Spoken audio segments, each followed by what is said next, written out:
চকু বন্ধ কৰি ভাবি চোৱা, আজিৰ পৰা 10 বছৰ পিছত তুমি টকাৰ অভাৱত বন্ধুসকলৰ আগত হাত আগবঢ়াই আছা।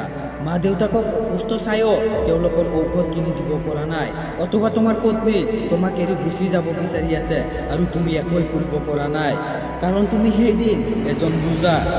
এবাৰ চকু মেলা আৰু ভাবি চোৱা, তুমি কি সঁচাকৈয়ে বিচৰা এই দিনটো? যদি তোমাৰ উত্তৰ হৈ থাকে তেনেহ'লে এই ভিডিঅ'টো তোমাৰ কাৰণে নহয়। কিন্তু তোমাৰ যদি সঁচাকৈয়ে চিন্তা থাকে তোমাৰ ভৱিষ্যতক লৈ, তেনেহ'লে ভিডিঅ'টো সম্পূৰ্ণ চোৱা। বন্ধু, তোমাৰ ভৱিষ্যত নিৰ্ভৰ কৰি আছে তোমাৰ বৰ্তমানত। আজি তুমি যি কৰিবা সেইটোৰে প্ৰতিফলন ভৱিষ্যতত দেখিবলৈ পাবা। যদি আজি তুমি শুই কটোৱা তেনেহ'লে ভৱিষ্যতত তোমাৰ টোপনি গুচি যাব।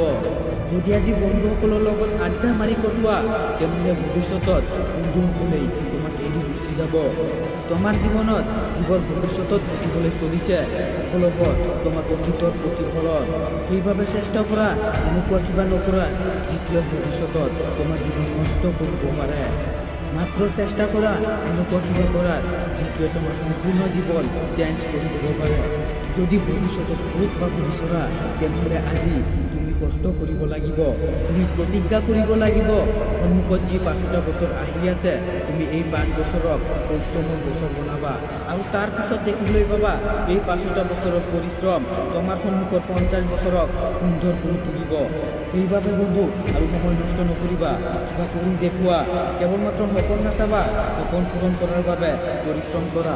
আৰু তোমাৰ ভৱিষ্যত নিৰ্ভৰ কৰি আছে তোমাৰ আজিৰ ওপৰত, কিন্তু সকলো সময়তে মনত ৰাখিবা। ধন্যবাদ বন্ধুসকল, তোমালোকক জগাই তোলাৰ বাবে আৰু এটা নতুন ভিডিঅ' লৈ মই আকৌ উভতি আহিম। তো বন্ধুসকল, তোমালোকক যদি ভিডিঅ'টো ভাল লাগে তেনেহ'লে ভিডিঅ'টোত এটা লাইক দি চেনেলটো ছাবস্ক্ৰাইব কৰি লগত থকা বেল আইকনটো দবাই দিয়া আৰু বন্ধুসকলৰ লগত শ্বেয়াৰ কৰা।